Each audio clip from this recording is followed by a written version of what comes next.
What if the one client who showed up was never meant to be helped, but somehow, through pain, fear, and truth, was? This isn't just a horror story, it's a session, one between the grieving and the one who listens from the shadows, one where healing doesn't come despite the devil, it comes because of him. This is a story about grief, pain, love, and unexpected redemption.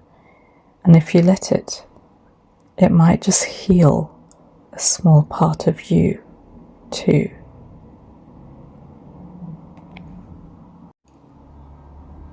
They say grief fades with time. But whoever said that never buried someone who made them feel real. It's been 3 years. 3 long, clawing, sleepless years. I've tried therapy, journaling, meditation. Nothing numbs the ache. Nothing dulls the absence. People call it acceptance.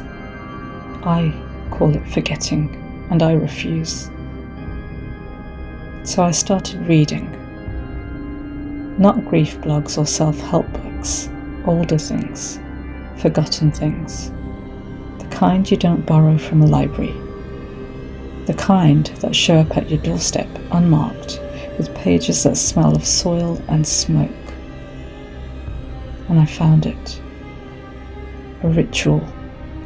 Not in Latin or Sumerian, just English, clean, direct. It didn't claim to raise the dead, not exactly.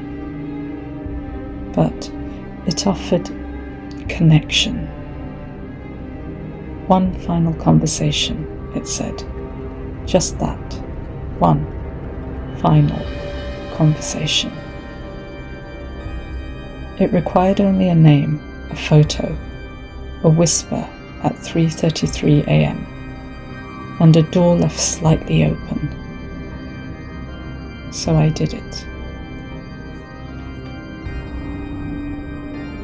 And now there's someone in the hallway.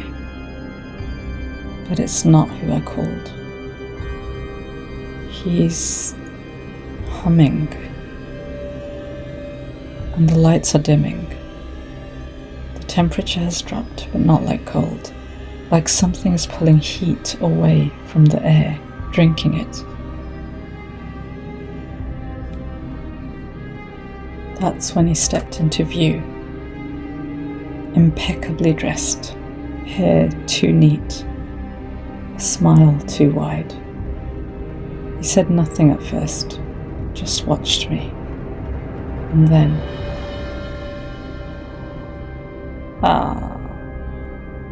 you open the door. You must be very lonely, or very foolish. But I suppose grief makes poets of some, and monsters of others. Tell me, little echo of the living, whose name did you whisper? And why did you think they'd be the one to answer? Wait, who are you? He stepped forward, but there was no sound, not even the creak of the floorboards.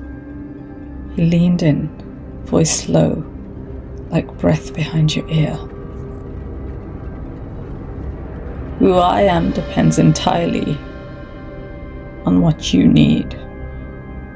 Some call me mercy in the final hour. Others call me justice when no one else is watching. A few, the clever ones, call me friend.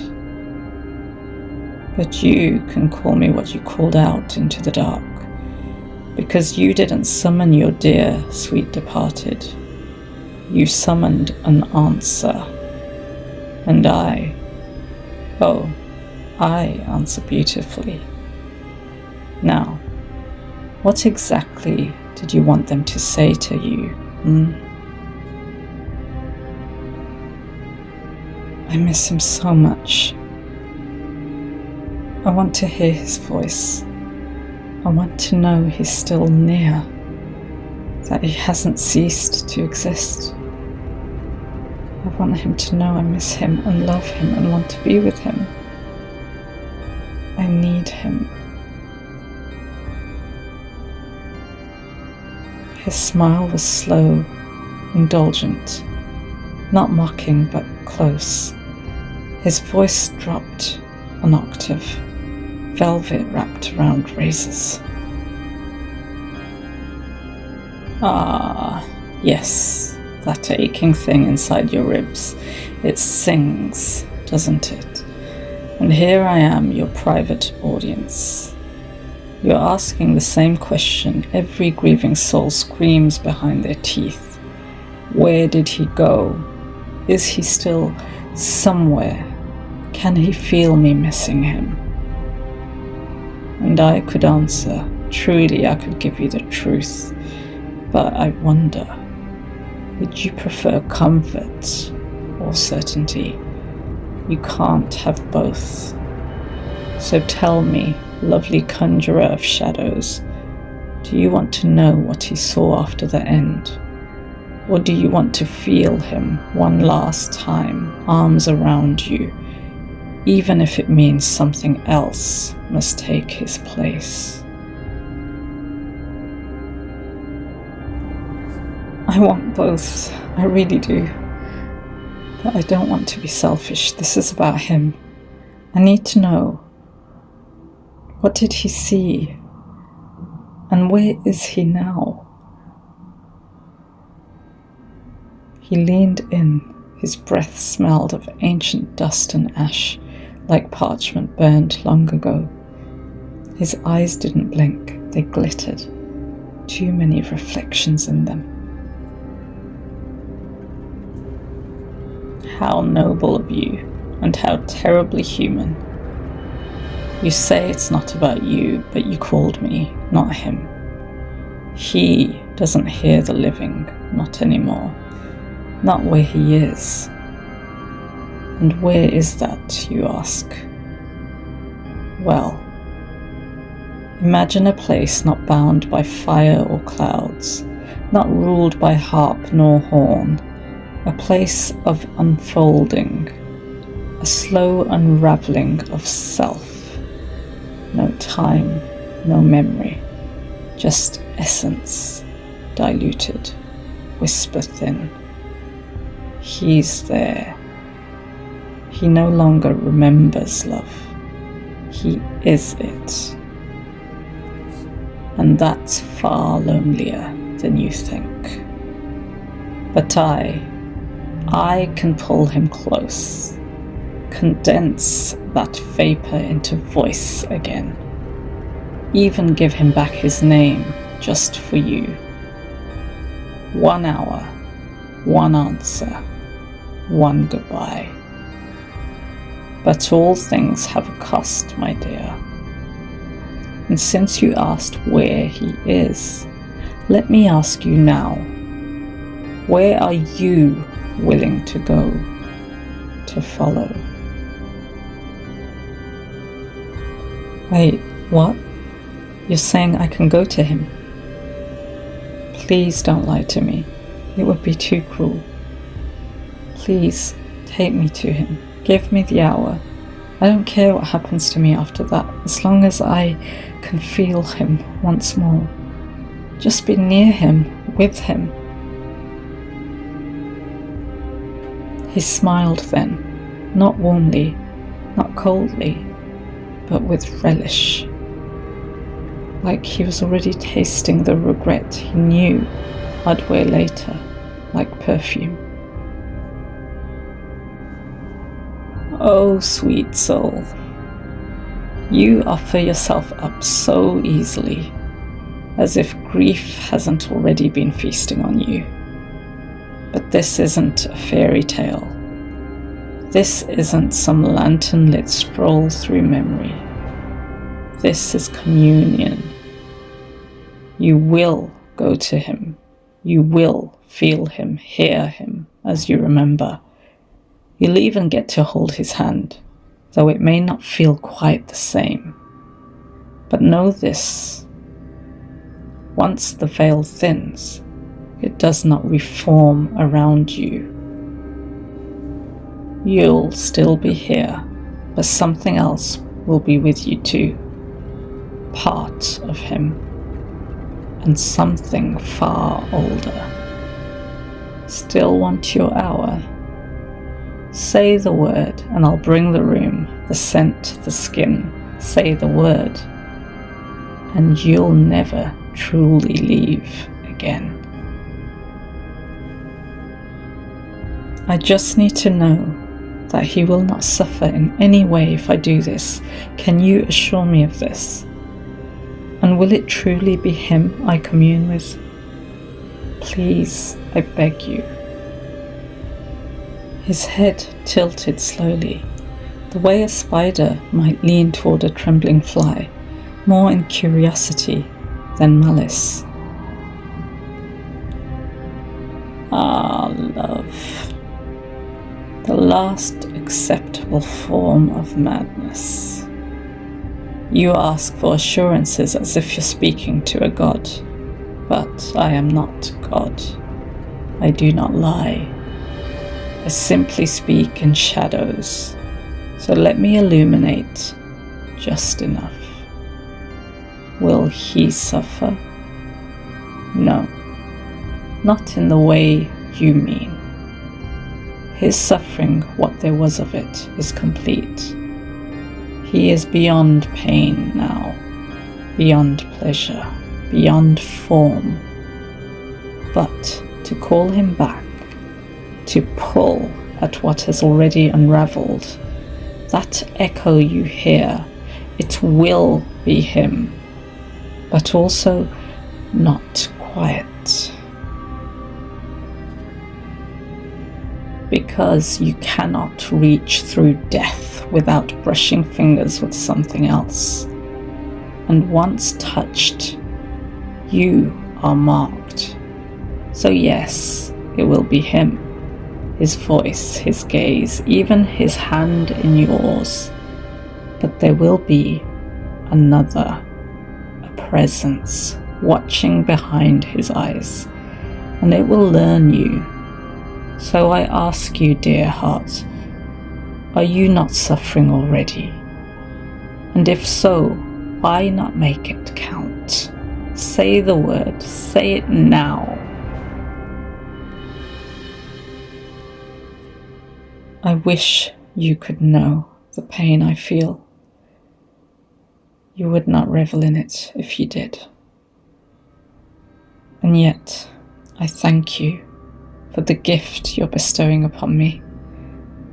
Please, take me to him. It seemed then the devil's smile faded, not in sorrow, but in reverence. A stillness took him, as though my grief was the first thing in centuries that made him pause. Ah, but I do know. I feed on it, not with cruelty, with recognition. Do you think I tempt kings with gold? No. I tempt the broken with a voice, just like yours. So be it. You have given consent freely with love. And so he will come, but you must understand, he will not find you the same. He raised a single clawed finger and drew it gently through the air in front of me. A seam teared open, not violently but softly, like parting the veil of a dream. Step through. For exactly 60 heartbeats, he will be yours again. But after that, something else will take his place, and you will not be able to return. Unless... He leaned in, eyes burning red coals.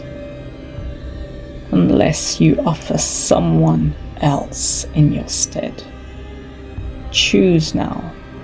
Walk through, or turn away and ache forever. I'll go.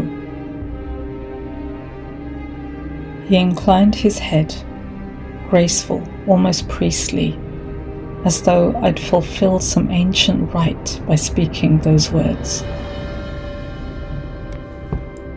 Then walk. The seam in the air unfurled into a threshold. No flames, no horror, just quiet. The scent of wet soil, like after rain. A soft amber glow pulsed just beyond, indistinct, like memory. He waits for you. But remember, after the 60th beat of your heart, you will not be the only one watching. I stepped forward. The veil brushed against my skin. It felt warm, like breath. I stepped inside a room not unlike my childhood home. A chair sat by the fireplace, and in it, him. His face, older, kinder, as though time had softened him rather than taken him. He looked up, his eyes widened. You came, he said, voice trembling. You found me. My love, it's really you. I can't believe it's actually you. I missed you so much. I remember kissing his face all over. I just couldn't believe it. It was actually him. He laughed softly, just like he used to, hoarse and half-choked with disbelief. His hands, once warm and strong, now trembled as they cradled my face. Your kiss, your scent. God, I dreamed of it, but dreams don't hold weight the way you do. He pressed his forehead to mine, tears in his eyes, but they didn't fall. Time felt still. The fire didn't crackle. The room didn't breathe. It was like it watched. I've missed you too, every second. But how did you get here? You weren't meant to see this place. His tone was tinged with panic now, subtle, like he'd just realized something wasn't right. Tell me, who brought you here? The light dimmed slightly, almost imperceptibly. I said, does it matter if it means we can have this moment? His eyes searched mine fiercely, almost pleading now. The warmth began to drain from his face, like he suddenly felt cold in this place. It matters more than you know. Time here doesn't run like it does where you came from, and the things that give are never the things that leave. He grabbed my wrists, gently but firmly. Did he name the hour? Did he give you a time, or did you offer yourself? Behind him, the shadows lengthened unnaturally, not from the firelight. They bent inward, as though something outside this space was pulling them taut. Please, tell me what you agreed to. I need to know how much of you I still have. His voice trembled now, not with fear, but grief and guilt. Because if he brought you here, then we don't have a moment. We have a trade. He did bring me here, but he told me of the cost. I don't care, my love. I had to see you again. I remember his grip tightened then, just slightly, but enough for me to feel the tremor in his hands. No, you don't understand. This place, it wears your words, but it doesn't always keep your meaning. What you gave wasn't time. His eyes darkened then, wide now with a frantic knowing. It was a pathway. He looked over my shoulder, not at me now, but behind me, as if something had just stepped into the room, or perhaps revealed it was always there. You didn't just come to me.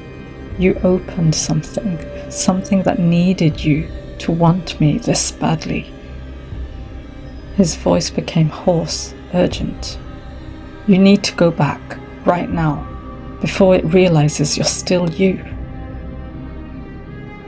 And then the warmth of the room suddenly flickered. The firelight dipped into a violet hue, and the air around me began to thrum, not with heat, but with presence. He turned my face towards his. His expression was one of devastation.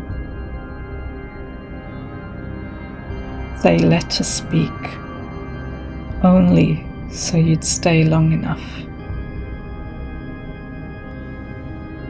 A new voice curled in, smooth as silk, low as thunder. She already has. Who is that? The shadows stretched unnaturally across the walls, pooling near the doorway where no one stood, until they did. A figure stepped forward. No footsteps, just arrival. His frame was tall, almost regal, draped in black that seemed to ripple like water beneath dim candlelight. His face was not quite visible, constantly on the edge of my recognition, but his smile was unmistakable. It was carved too wide, too calm. Forgive the theatrics. I do so hate to intrude during a reunion. He bowed slightly, with the exaggerated grace of someone used to being worshipped. But you asked a question earlier, didn't you? One I found so touching. His voice deepened as he repeated my words. Will it truly be him I commune with? He straightened, and the room seemed to tighten around my lungs. You see, my dear, you didn't speak with him. You spoke with his echo, a perfect memory stitched from your grief. Pain is such an honest sculptor. My love clutched my hand tightly now, but I noticed something. His grip was cold, unnaturally cold, and when I glanced back at him, tears streaked his cheeks. They didn't fall. They were frozen in place. And now that your heart has tethered to this echo, well, you're staying. That was the agreement. He tilted his head slightly. Those not quite visible eyes locked onto mine. But I'm a connoisseur of sentiment. So, would you like to hear him say, I love you one last time. My love opened his mouth. Whether in protest or obedience, I couldn't tell. My breath stilled as he leaned in. The room was silent, too silent. No heartbeat, no rustling air, only the faint creak of my own body trembling. My love turned towards me slowly. Something ancient moved behind his eyes now. Too much knowledge, too much sorrow, but still it was him, or close enough. He spoke softly. I love you. More than the life we lost. More than the one you gave up to find me. But you shouldn't have come. He never lies. He just omits. I felt my chest tighten, not just from grief, but from something far more physical. The air was growing denser, like the walls were leaning in. Beautiful. So raw, so human. And now, my dear, it's time. The echo began to fade. My love's form unraveling like smoke tugged by unseen winds. His eyes were the last to go, and they pleaded with me silently. Don't follow. Oh, don't listen to that. He's always been sentimental. The devil offered me his hand. Come now, you've made your choice. Let's carve it into time together. No, this isn't right. It's not what we agreed. You said I'd have 1 hour. You made a specific agreement with me. I consented to that. You didn't keep up your end. I don't have to do anything. His smile never faltered, but it no longer felt charming. It stretched too wide now, too perfect. His eyes, twin voids, gleamed with amusement and warning. Ah, you mortals and your contracts, always so particular when it suits you. He circled me slowly, hands clasped behind his back, like a curator admiring a broken exhibit. You did have your hour, or the hour had you. Time moves differently here. Your body, well, let's just say it's resting now. And your soul. He paused behind me, leaned in close enough for his voice to hum through my bones. It stepped through a door it cannot unstep. My heart was pounding as the air grew colder. I glanced behind, where my love once stood.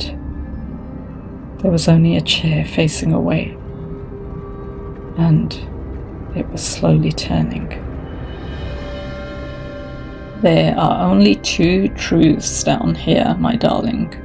What you asked for, and what I gave. Now, do we continue like civilized beings, or do we make this interesting? His voice dropped, velvet soft but razor sharp. Speak wisely. You're very near the point of no return. Please, I beg you, if you felt pain, why do you enjoy our suffering? Why can't you?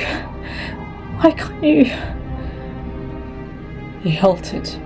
The change was instant. The smirk faded, not fully, but enough for the mask to crack. Something ancient flickered beneath, and for a moment, He almost looked tired. Because it's all I have left. Because once, long ago, I did feel it. Too deeply. Too ruinously. He turned away, facing the darkness beyond the room's edge. His silhouette warped faintly, like a candle bending in wind. I loved once. I lost once. And unlike you, no one came for me. No hour, no kiss, no deal, just silence. Forever.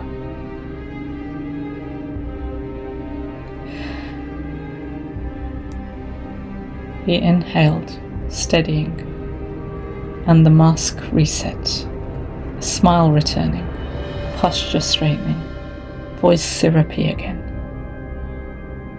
But this isn't my story, is it? No. This is about you, and what you're willing to trade for a moment of false warmth in a world that is cold by design. He turned back to me, stepping closer. So, I'll ask one final time. Stay and forget the cost, or scream and wake but lose him forever. No halfway, not now. Choose. Tears pooled in my eyes, and I fell to my knees. I'm sorry that happened to you. I cry for you. I wish it could have been different for you then. If I could change it, I would.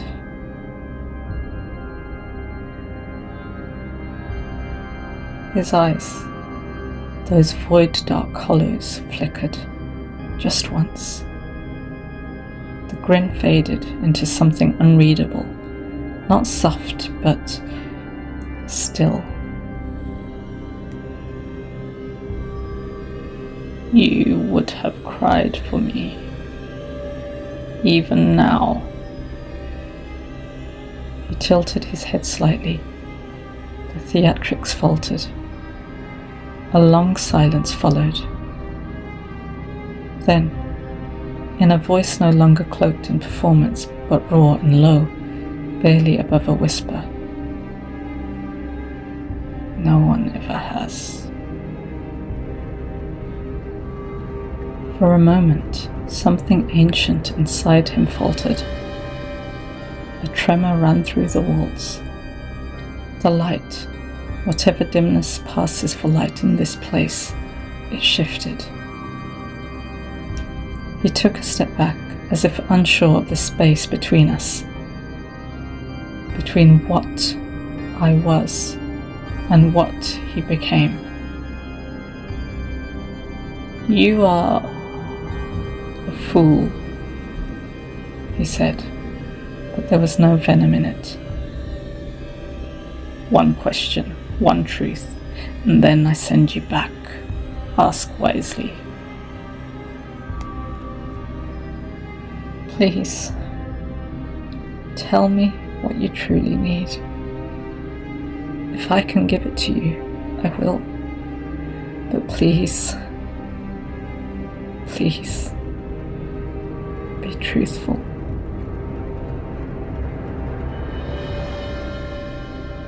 He did not move, not at first. His expression, so often carved from smug cruelty or theatrical charm, wavered, then stilled.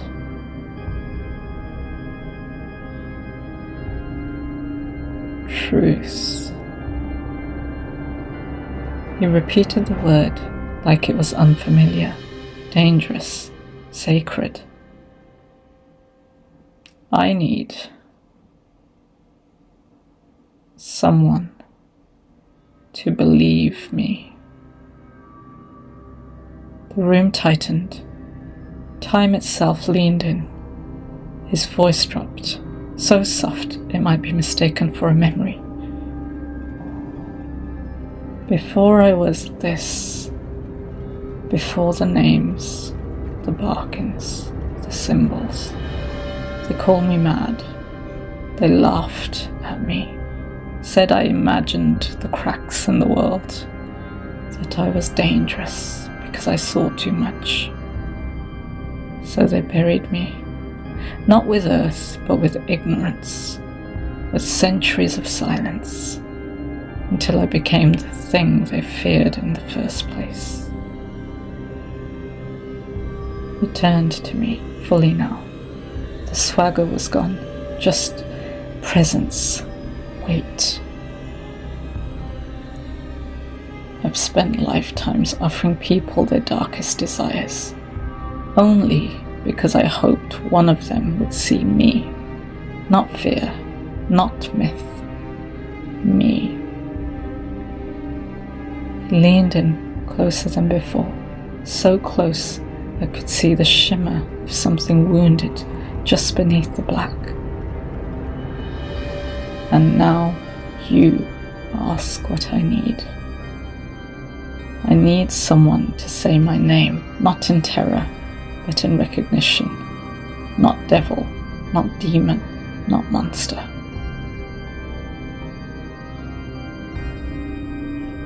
Can you do that? Can you say my name and mean it?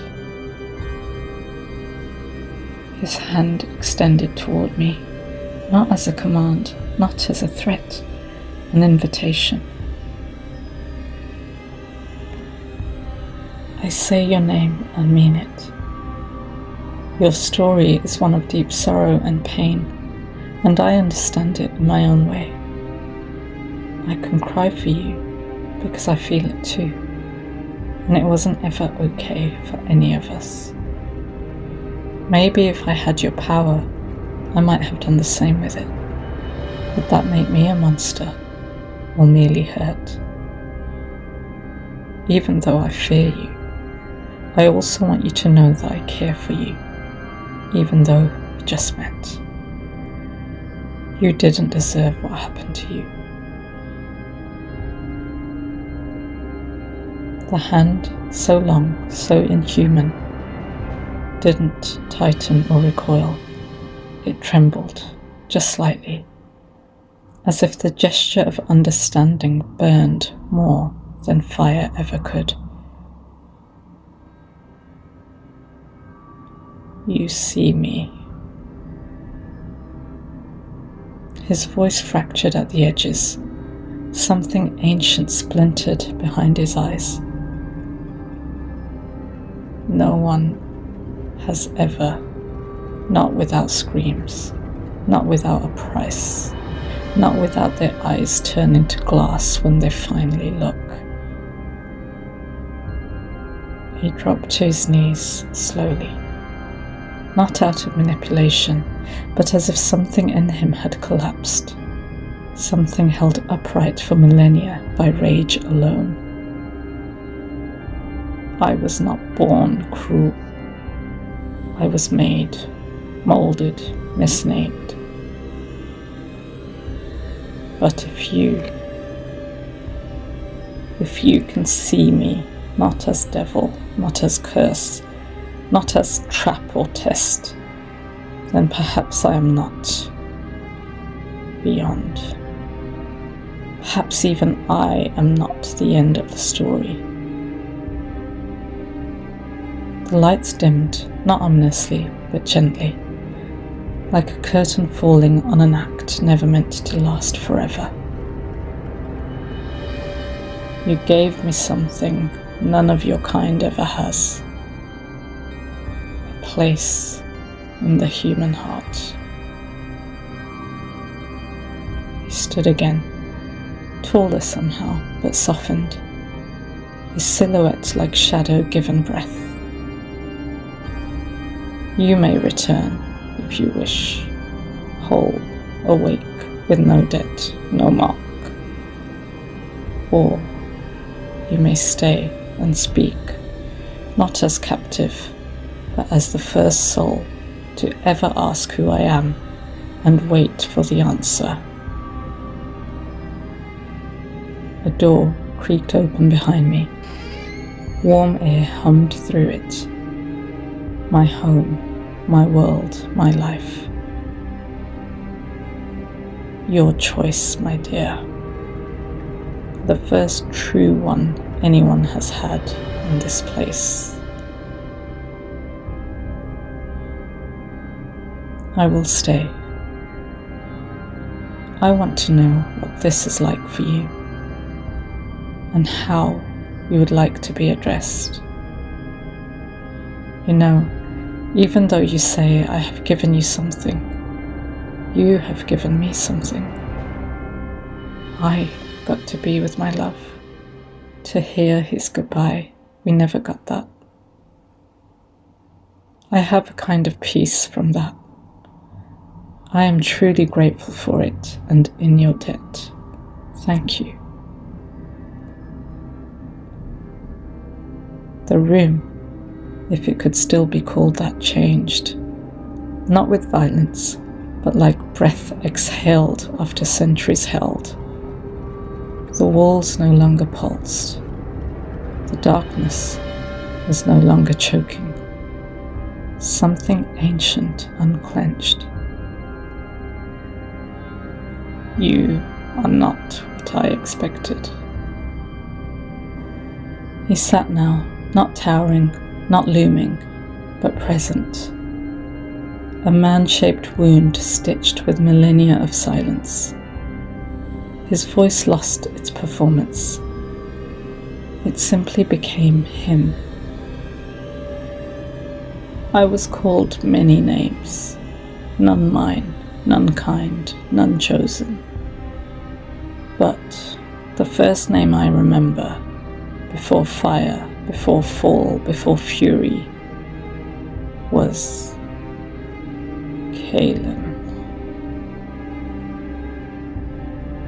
He spoke it as if he hadn't heard it aloud in aeons, almost like a sigh. It wasn't infernal. It was human, nearly. In human tongue, it could mean powerful warrior, and is linked to meanings like eternal or pure. I chose Kaelin not because it was my name, but because it was the last name whispered by someone who forgave me. A boy in a fire, a prayer on scorched lips. I carry it not to honor him, but to remember what I lost when I chose to become what I am. They erased it, said it sounded too soft, too close. You are the first to ask. He looked at me, not with hunger or manipulation, but something dangerously close to sorrow and hope. This is what it's like for me. I remember everything. Every cry ever ignored, every prayer screamed into dark, every dying breath that said, please, just let someone care that I was here. And I couldn't answer them all. I tried, but I was not allowed to save, only to witness, to collect, to become the shadow they blamed. And so I did, for millennia I did. He paused. A laugh half formed, as if tasting what laughter once felt like. But you stayed. You didn't flee. You gave me a name. You saw something left. Tell me yours, not the name they use for you, the one that aches when you hear it in your mind. The one you know is you. The darkness dimmed, not gone, but gentler now, like night turning toward dawn. He leaned forward, not to threaten, but to listen. Who are you, brave one? Thank you, Kaelin. You honor me by sharing your name and asking mine. I find it hard to pin mine down. Words come to my mind, forgotten like a fleeting breeze, unseen like the far reaches of the cosmos. Lone wolf, maybe. Something that might encapsulate all those sentiments. Thank you for asking me that. As I speak of it, I feel moved. Kaelin listened, truly listened, not with the patience of a manipulator, but with the reverence of someone who once prayed for a moment like this. My words hung in the air like an incantation, soft but heavy.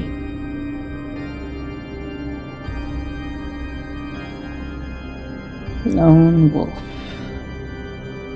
He repeated it not mockingly, but as if testing the sound in his mouth, the shape of it in his memory, filing it somewhere sacred. The kind who watches the stars because they remind her what distance feels like, who carries warmth for others without asking for any in return, who howls not to frighten, but to say, I am still here, I am still me. Yes, that is a name worth keeping. He looked downward now, almost ashamed. Do you know, Lone Wolf? There are millions who've made pacts with me, contracts sealed in blood, madness or greed, but not one ever asked what I needed. Not one offered compassion in place of fear, until now. And because of that, I can offer you something I've never offered anyone. He raised a hand, and in it materialized a small object. It was neither jewel nor talisman, more like a flickering memory suspended in glass, a sensation made visible. The warmth of my love's voice, the curve of his smile, the final goodbye we were once denied, preserved. Keep it, not as debt, not as bargain, but as truth. Something real, something gentle, from a place no one believes can feel such things. You will wake, and you will doubt this happened, but when the wind brushes your cheek just right, when you hear his laugh in the static of an old song, you will know. You were here, and so was I. The darkness deepened, not with fear but with closure. The final exhale. Kaelin began to fade, not in cruelty but in mercy. I will not forget you, Lone Wolf. And then silence, not empty, just quiet. The kind of silence that comes when something lost is finally found. I was back in my room. The candle burned low. The object remained in my hand, warm. And though no deal remains, a connection does. One that the stars, the wind, and the darkness will remember.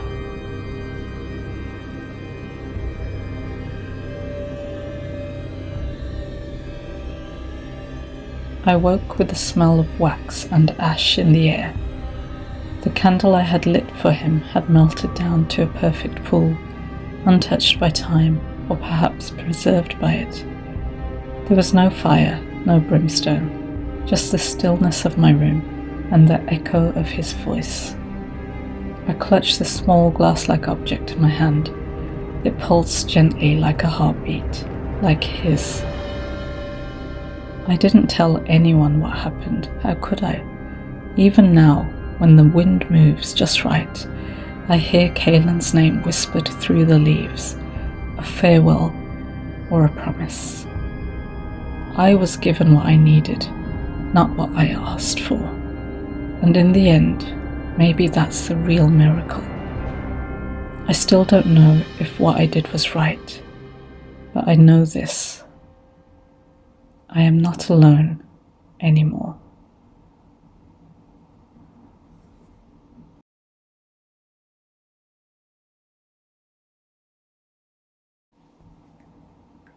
There are stories that scare you, and then there are stories that remember you.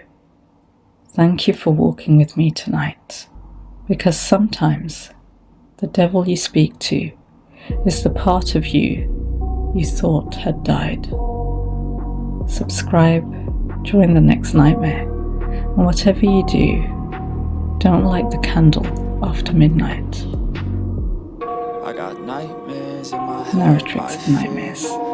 We don't just tell stories, we invite them in. My mind fills up into a creature, and it haunts me somewhere much deeper.